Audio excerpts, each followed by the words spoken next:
નમસ્કાર. ચાલો આજે એક એવી જબરદસ્ત બિઝનેસ તક વિશે વાત કરીએ જે આપણી નજર સામે જ છે પણ આપણે એને જોઈ નથી શકતા. એક એવી ચીજ જેને આપણે બધા કચરો સમજીએ છીએ પણ હકીકતમાં એ તો સોનાની ખાણ છે. જરા વિચારો તો, શું થાય જો કોઈ કહે કે ખેતીમાંથી નીકળતા એક સામાન્ય કચરામાં $1 અબજ આખો ઉદ્યોગ છુપાયેલો છે? માન્યમાં આવે? ચાલો આજે આ જ રહસ્ય પરથી પડદો ઉઠાવીએ. હા, આ કચરો બીજું કંઈ નહીં પણ ડાંગરની ભૂસી છે. એ જ ભૂસી જેને આપણે ફેંકી દઈએ છીએ. પણ જાણો છો, મોટા મોટા ઉદ્યોગપતિઓ આને સોનાની ખાણ કહીને બોલાવે છે. કેમ? ચાલો સમજીએ. તો આખી વાતને સમજવા માટે પહેલાં એ જોઈએ કે આ ડાંગરની ભૂસી અત્યારે એક સમસ્યા કેમ છે. આંકડો સાંભળીને કદાચ નવાઈ લાગશે, પણ ભારતમાં દર વર્ષે કરોડો, જી હા કરોડો ટન ડાંગરની ભૂસી પેદા થાય છે. આ ખાલી એક નંબર નથી, આ એક બહુ મોટી તક છે જેને આપણે નજરઅંદાજ કરી રહ્યા છીએ. તો પછી આટલી બધી ભૂસીનું થાય છે શું?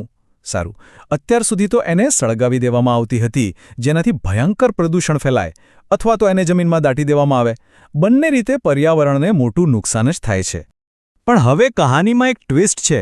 આ કચરાને હવે બ્રાઉન ગોલ્ડ તરીકે પણ ઓળખવામાં આવે છે. તો ચાલો આ બ્રાઉન ગોલ્ડનું રહસ્ય જાણીએ. કેમ આ કચરો ખરેખર એક ખજાનો છે? એકદમ સાદી ભાષામાં સમજીએ તો ડાંગરની ભૂસી છે શું?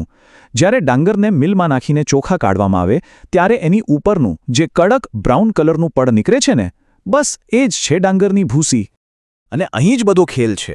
એક તરફ આપણે એને નકામો કચરો માનીએ છીએ, પણ બીજી તરફ હકીકત એ છે કે આ એક ખૂબ જ મૂલ્યવાન સંસાધન છે, એક કિંમતી કાચો માલ. પણ સવાલ એ છે કે આ ભૂસીમાં એવું તે શું છે? જુઓ, એની પાછળનું વિજ્ઞાન બહુ રસપ્રદ છે. એક તો એમાં સિલિકા ભરપૂર માત્રામાં હોય છે. બીજું, એમાંથી ગરમી એટલે કે ઊર્જા પણ ઘણી મળે છે. અને સૌથી મોટી વાત, આ કુદરતી છે, ટકાઉ છે. ખરા અર્થમાં આ ભવિષ્યનો કાચો માલ છે. ચાલો હવે સીધા મુદ્દા પર આવીએ. આ બધી વાતો તો ઠીક છે, પણ આમાંથી બિઝનેસ કેવી રીતે થઈ શકે? ચાલો એવા 5 જોરદાર બિઝનેસ આઈડિયાઝ જોઈએ જે આ કચરાને નફામાં બદલી શકે છે. સૌથી પહેલો આઈડિયા છે બાયોચારકોલ. આમાં શું કરવાનું? ડાંગરની ભૂસીને ઓક્સિજન વગર ગરમ કરવાની. આ પ્રોસેસને પાયરોલિસિસ કહેવાય, અને એમાંથી જે બને છે ને એ છે બાયોચારકોલ. આ ખેતીની જમીન માટે જાણે કે સંજીવની બૂટી છે, એને ફરીથી જીવંત કરી દે છે. બીજો આઈડિયા છે બ્રિકેટ્સ અને પેલેટ્સ બનાવવાનો. આ શું છે? સીધા શબ્દોમાં કહીએ તો આ કોલસા અને લાકડાનો એકદમ સ્વચ્છ અને સસ્તો વિકલ્પ છે. ભૂસીને સૂકવીને મશીનમાં દબાવવામાં આવે છે. બસ, એમાં કુદરતી સિલિકા હોવાથી બીજું કશું બેડાવવાની જરૂર જ નથી. વિચારો, ટેક્સટાઇલ મીલોથી લઈને ઈંટના ભઠ્ઠા સુધી બધે જ આ કામમાં આવે. ત્રીજો આઈડિયા તો કન્સ્ટ્રક્શન લાઇન માટે છે. આને કન્સ્ટ્રક્શન ગોલ્ડ પણ કહી શકાય.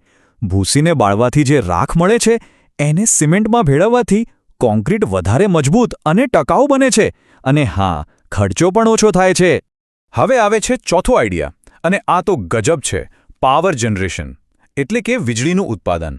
હા, આ જ ભૂસીમાંથી વીજળી બનાવી શકાય છે. ગેસિફિકેશન નામની એક પ્રોસેસથી આખા ગામડાઓ કે પછી નાના મોટા ઉદ્યોગોને રોશન કરી શકાય છે.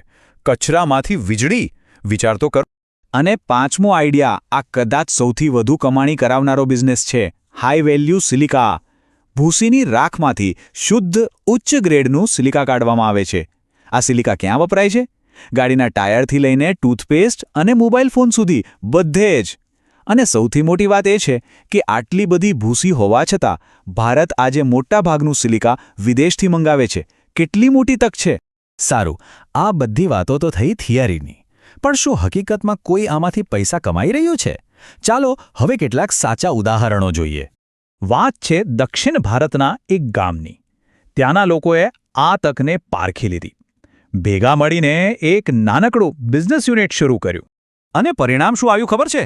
એ નાનકડું યુનિટ આજે વર્ષે લગભગ $2 કરોડ કમાણી કરે છે. હા, એક જ ગામનું યુનિટ. આ કોઈ વાર્તા નથી, આ હકીકત છે. એટલું જ નહીં, ઉત્તર પ્રદેશમાં તો એક પરિવારે આમાંથી માત્ર એક જ પ્રોડક્ટ બનાવીને મહિને 7 થી 8 લાખ રૂપિયાનું ટર્નઓવર કરવાનું શરૂ કરી દીધું. આ બતાવે છે કે આ બિઝનેસમાં કેટલો દમ છે. તો આખી વાતનો સાર શું છે? જો, આ વાત ફક્ત ડાંગરની ભૂસીની નથી. આ વાત છે આપણી વિચારસરણી બદલવાની. કચરાને કચરા તરીકે નહીં, પણ એક સંસાધન તરીકે જોવાની. અને સારી વાત એ છે કે જો કોઈ આ દિશામાં આગળ વધવા માંગે તો સરકાર પણ મદદ કરે છે. 15થી 35% સુધીની સબસિડી મળે છે અને નાબાર્ડ જેવી સંસ્થાઓ પાસેથી લોન પણ મળી શકે છે. એટલે કે રસ્તો તૈયાર છે. એટલે જ આ ફક્ત એક બિઝનેસ મોડલ નથી, આનાથી ઘણું બધું થાય છે. નવી નોકરીઓ ઊભી થાય છે, પ્રદૂષણ ઘટે છે અને આપણે એક એવી અર્થવ્યવસ્થા તરફ આગળ વધીએ છીએ જ્યાં કશું વેસ્ટ નથી જતું, બધું જ કામમાં આવે છે. તો છેલ્લે એક સવાલ સાથે આ વાત પૂરી કરીએ. સાચી ઇનોવેશન કોઈ નવી પ્રોડક્ટ બનાવવામાં નથી, પણ આપણી દૃષ્ટિ બદલવામાં છે. તો હવે વિચારવાનું એ છે કે ડાંગરની ભૂસી સિવાય આપણી આસપાસ એવો બીજો કયો કચરો પડ્યો છે જેને આપણે હજુ સુધી ઓળખી નથી શક્યા.